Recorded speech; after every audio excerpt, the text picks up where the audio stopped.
More on President Biden's first ever State of the Union address now, with Republicans' official response delivered last night by Iowa Governor Kim Reynolds. Listen. Instead of moving America forward, it feels like President Biden and his party have sent us back in time to the late 70s and early 80s, when runaway inflation was hammering families, a violent crime wave was crashing our cities, and the Soviet Army was trying to redraw the world map. You know, interesting that she tied a note there to the Soviet Union and history, in some ways seeming to repeat itself. U.S. Congresswoman Nancy Mace, a Republican from South Carolina, attended the president's address last night. Joining me right now. Good morning to you.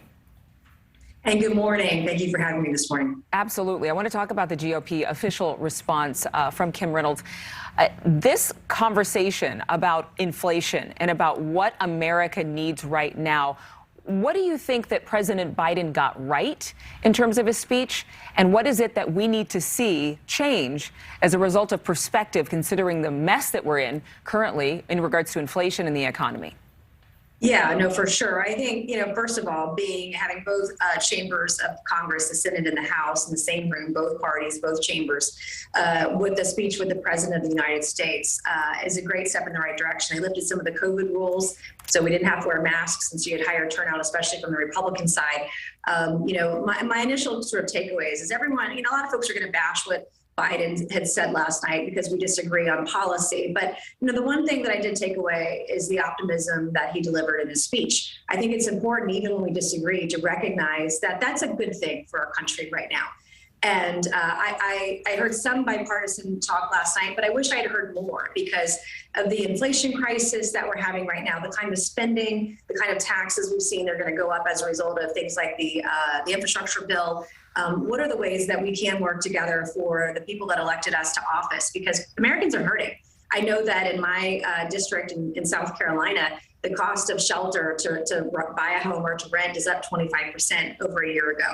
The cost of gasoline is up 50%. The crisis in Ukraine is going to make all these the challenges we have with inflation far, far worse. And Biden's polling numbers are very low at 37% right now. But where we can agree, we need to give the American people hope. We need to share with them that we are going to work together. And I just wish I heard a little more of that consensus building.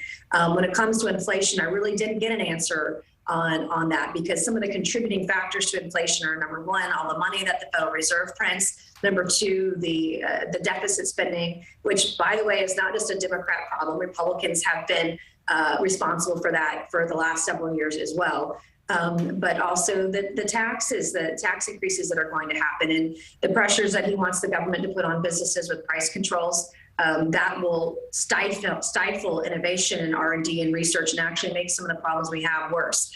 And so I wanted to hear a little bit more about how we could work together to solve the inflation crisis going forward. Reynolds' speech, her official response for the GOP, has been hailed as a cry not just for conservatives, but for the working class, and that is being family first. Is she one of the voices that really is significant right now for the Republican Party, but for all working class Americans? Well, I think as much as Republicans can relate to the working family, the working man and woman. I'm a single working mom, and sometimes we struggle to relate to working families. And I think it's important for us to have strong voices on those issues, because those are the families that are hurt the most by inflation. Those on a fixed income, they're seeing $250 a month go right out their paycheck because of the cost of inflation. Wages are not keeping up with inflation today. And we have inflation numbers that are the highest they've been in 40 years.